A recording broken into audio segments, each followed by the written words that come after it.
The market's notching fresh highs to start the week as investors gear up for a busy week of earnings, and tech is back in the driver's seat, leading the gains. Joining us now is Jordan Jackson, JPMorgan Asset Management Global Market Strategist. Jordan, great to see you on set. Great to be here. Thanks.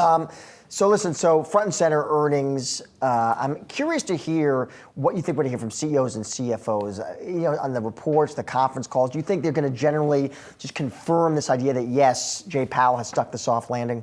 I think they're going to continue to have this sort of benign outlook, right? Mm-hmm. It's not great, but it's not bad either. And so I think in this environment, they can still flex a little bit of pricing power. You can still see the earnings recovery kind of come through for other sectors outside of technology, which I think is really important for the durability of this market rally, right? Mm. So I think CEO confidence is going to, again, be sort of benign. And I think the consensus is that soft landing has been engineered, right? So that's a pretty solid backdrop for risk assets. Mm. So we're going into earnings season, and we're in an earnings season where companies are for the first time having to grapple with rate cuts, right, and how that's affecting their bottom line. What do you think? What are you looking for? What commentary are you zeroing in on from individual companies? Yeah, I really want to be focusing in on price pressures, how they're focusing in on margins, right, in an environment in which nominal GDP growth should take a step down over the course of 2025. Every revenue model is probably going to reflect some of that adjustment. So the focus is really going to be on margins. How are they managing input costs? How are they managing wage pressures?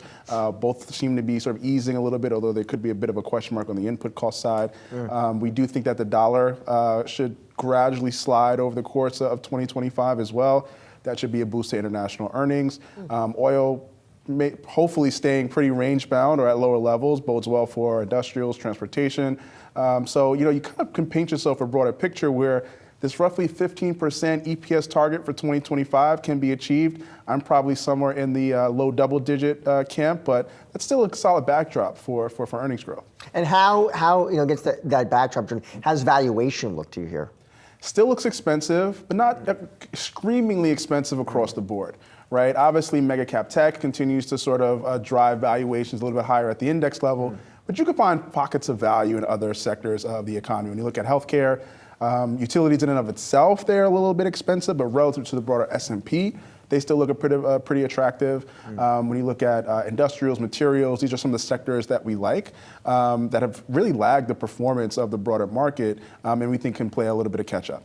Well, and it's interesting when you talk about valuation, because this is something one of your peers over at Piper Sandler, Michael Kantrowitz, pointed out in a recent chart. He looked at the sort of gap between where we are in PE and where he thinks fair value is, which is below that level. So talking about overvalue, but he says, okay, so we're overvalued. It usually has not necessarily been an obstacle to stocks moving higher. There are other things besides that multiple expansion that can provide that tailwind. How are you thinking about it, and do you think we're going to keep going up, and what's going to be that next tailwind? Well, if this was 2023 and the entirety of the market rally was being driven by valuations and on the hope and the wish that the Fed was going to start cutting rates, I'd be a little bit more worried.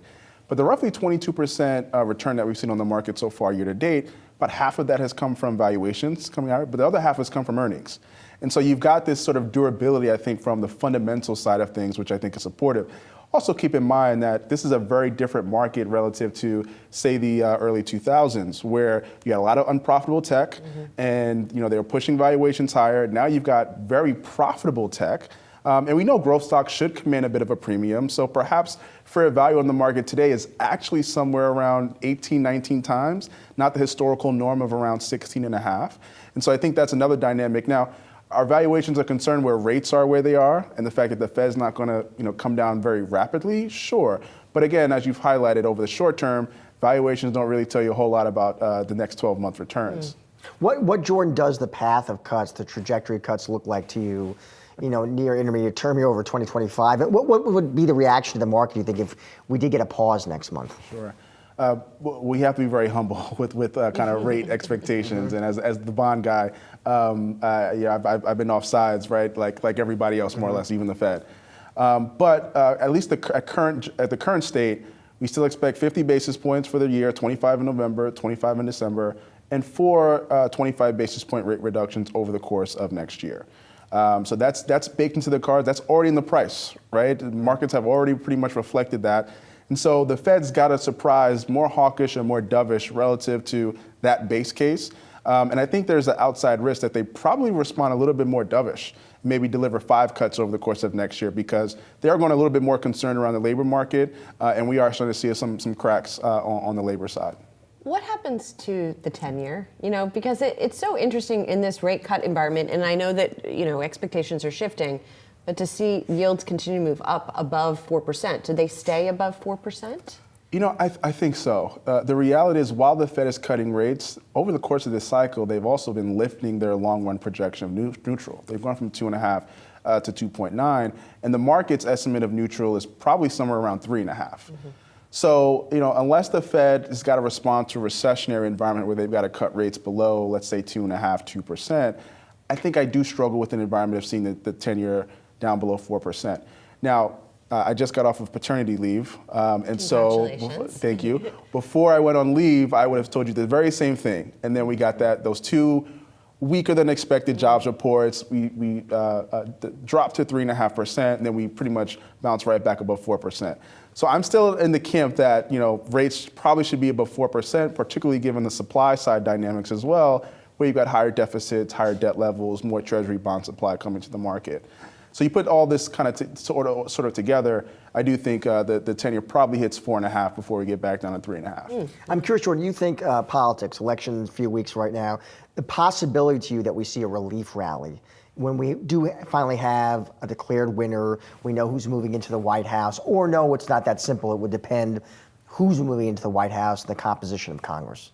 You know, I think we'll get that fourth quarter relief rally, regardless of the outcome. If you get a VP Harris nomination, I think it's sort of business as usual, status quo.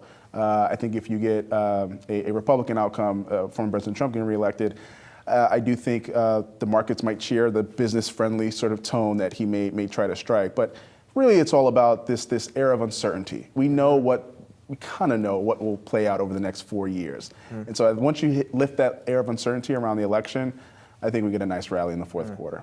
Jordan, good to see you. Thanks for having me back. Welcome back from leave.